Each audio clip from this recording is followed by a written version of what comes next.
16 বছর পর আজ আমি একটা বাড়ির সামনে দাঁড়িয়ে আছি। হ্যাঁ, বাড়িটা আমার নিজের বাবার বাড়ি। আপনারা ভাবছেন তো নিজের বাবার বাড়িতে কেউ 16 বছর বাদে বাড়ির সামনে দাঁড়িয়ে আছে, কিন্তু কেন? তাহলে আসেন ঘটনাটা একটু বলি, পুরোটা গল্পের মাঝে জেনে নিতে পারবেন। আমি আদিব আল ইহসান, আমরা 2 ভাই ও 1 বোন। আমি মেজো, ভাইয়া বড় আর ছোট বোন আরিশফা। বাবা এই শহরের নামকরা বিজনেসম্যান আফজাল আল ইমরান। মা একটা সরকারি কলেজের প্রিন্সিপাল। মায়ের পেশাটা শখের বশে পালন করা। ভাইয়া আশরাফ আল ইহসান আমার 3 বছরের বড় আর বোনটি আমার 4 বছরের ছোট। ভাইয়া ছোট থেকেই আমাকে খুব একটা সহ্য করতে পারে না। যেহেতু বাবা মা দুজনেই ব্যস্ত মানুষ, তাই আমরা তাদের সংস্পর্শ খুব কমই পেতাম। বাসায় সার্ভেন্টরা আমাদের দেখাশোনা করত। এর মধ্যে আমাদের খেলাধুলা বেড়ে ওঠা হতে থাকে। আর ভাইয়া নানাভাবে আমায় অবহেলা করে, যেগুলো আমার ছোট মনে অনেক খারাপ লাগতো, কিন্তু কিছু বলতাম না, সব চুপচাপ সহ্য করতাম। আমার এই চুপ করে সহ্য করাটা ভাইয়া আমার দুর্বলতা ভেবে নেয় আর বাবা মায়ের কাছ থেকে আমায় নানাভাবে বকা খাওয়াতে শুরু করে। একদিন খেলার মাঝে ছোট বোন আরু ভাইয়ার কারণে ব্যথা পায়, কিন্তু ভাইয়া বাবা মা আসার পর দোষটা আমার ঘাড়ে চাপায়। যেহেতু আরুর আঘাতটা বেশি ছিল, তাই বাবা মা আমার উপর অনেক রেগে যায়। আমার কোনো কথাই না শুনে বাবা আমাকে অনেক মারে, আর মা উনি সামনে থেকে সবটা দৃশ্য দেখতে থাকে। মারা শেষ হলে উনারা আবার আরুকে নিয়ে ব্যস্ত হয়ে যায়, আর ভাইয়া সে আমার দিকে তাকিয়ে মুচকি হেসে চলে যায়। সেদিন আমার খুব রাগ হয়, রাগ করে বাসা থেকে বেরিয়ে যাই। আর আজকে আবার 16 বছর পর বাড়ির সদর দরজার সামনে দাঁড়িয়ে আছি, তবে বাড়ির ছেলে হিসেবে নয়। 2 মাসের জন্য এই বাড়ির একটা ঘর ভাড়া নিয়েছি। যদিও ভাড়া দিতে চাইনি, অনেক রিকোয়েস্ট করে ভাড়া নিয়েছি, কারণ আমার ছোট বোনটার বিয়ে ঠিক হয়েছে আর আমি থাকবো না তা কি করে হয়। তবে এইখানে ভাড়া নেওয়ার জন্য আরেকটা কারণও রয়েছে, সেটাই রহস্য।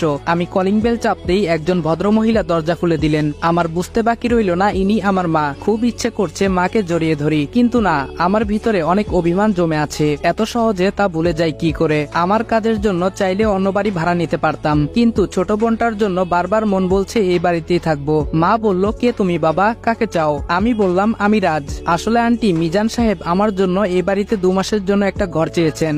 মা বলল, ও আচ্ছা, ভেতরে এসো। ভেতর থেকে একটা মেয়ে বলল, খালামণি, এই ছেলেটাকে? মা বলল, কে এই ছেলেটা? ও আমাদের বাড়িতে 2 মাসের জন্য থাকবে। বুঝতে পারলাম উনি আমার খালাতো বোন, ইশিতা জামান ইশি। ভ্রু কুচকে আমার দিকে তাকিয়ে কোথায় যেন চলে গেল। উনার পরিচয়টা একটু দিয়ে নেই, উনি আমার খালামণির মেয়ে ইশিতা জামান। আমি যখন এই বাড়িতে ছিলাম তখন খালামণিরা আমেরিকায় ছিলেন, কখন দেশে এসেছেন কে জানে। যাই হোক, বাদ দিন, আমরা সামনে এগোই। মা বলল, আরু, এই আরু। আরু বলল, বলো আম্মু। আম্মু বলল, এই যে ওর নাম রাজ, 2 মাস আমাদের বাড়িতে থাকবে, ওকে ওর ঘরটা দেখিয়ে দিয়ে আয়। আরুও আমার দিকে ভ্রু কুচকে তাকিয়ে আছে। বুঝলাম না, আমি কি এলিয়েন নাকি? আরু বলল, চলুন ভাইয়া, 2 তলার বিশাল রুমে আমার থাকার ব্যবস্থা করা হয়েছে। আরু বলল, এটাই আপনার রুম, থাকুন, আমি গেলাম। আমি বললাম, আচ্ছা। রুমটা ঘুরে দেখতে লাগলাম। রুমটা আমার না। অনেক ইচ্ছা হচ্ছিল নিজের রুমটায় যাওয়ার, কিন্তু সেটা তো সম্ভব না। বসে বসে এসব ভাবছি, তখনই মা আসলেন আমার রুমে। মা বলল, বাবা আসবো? আমি বললাম, আসুন, জিজ্ঞেস করার কি আছে? মা বলল, তুমি তো এখানে একাই থাকবে তাই না?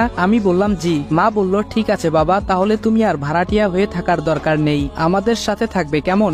আমি বললাম, না। মা বলল, কেন বাবা? আমি বললাম, না, আমি খেতে পারবো না, আপনার কাছে কয়েকটা কথা বলতে চাই। মা বলল, হ্যাঁ বলো। আমি বললাম, আমার এই রুমে যেন কেউ প্রবেশ না করে, এই বিষয়টা আপনি সবাইকে জানিয়ে দিবেন। আর আমি শুধু এই বাড়িতে থাকবই, আমার খাওয়া নিয়ে আপনাদের চিন্তা করতে হবে না, আমি বাইরে থেকে খেয়ে আসবো। মা বলল, কিন্তু কেন বাবা? আমি বললাম, এত কিছু বলতে পারবো না, আপনি আমার কথাটা সবাইকে বলে দিবেন। মা বলল, আচ্ছা বাবা। উনি কথাটা মন খারাপ করে বললেন। আমারও ভেতরটা ছিঁড়ে যাচ্ছিল কথাটা বলতে, কিন্তু বাধ্য হয়েই বলছি। এত সহজে আমার পরিচয় দেওয়া যাবে না, আর মিশন শেষ হওয়ার আগে তো কোনোভাবেই কাউকে ঘরে প্রবেশ করতে দেওয়া যাবে না। যেহেতু এই বাড়ির খাবার খাবো না বলে দিয়েছি, তাই ফ্রেশ হয়ে বেরিয়ে গেলাম, কারণ প্রচুর খিদে পেয়েছে। পাশেই একটা ভালো রেস্টুরেন্টে গিয়ে দুপুরের খাবার খেয়ে বেরিয়ে পড়লাম। বাইরে এসে দেখি বাইক নেই। আমার বাইক কোথায় গেল? আজব তো। হঠাৎ মেয়েলি কণ্ঠে কেউ বলে উঠলো, বাইক খুঁজতেছেন? তাকিয়ে দেখি এ তো ইসি। সে এখানে কি করছে? আর আমি বাইক খুঁজতেছি, সে বা জানলো কিভাবে? মনে হয় অনেকক্ষণ থেকে এখানে দাঁড়িয়েছিল, কিন্তু আমি আসার সময় তো ও ছিল না।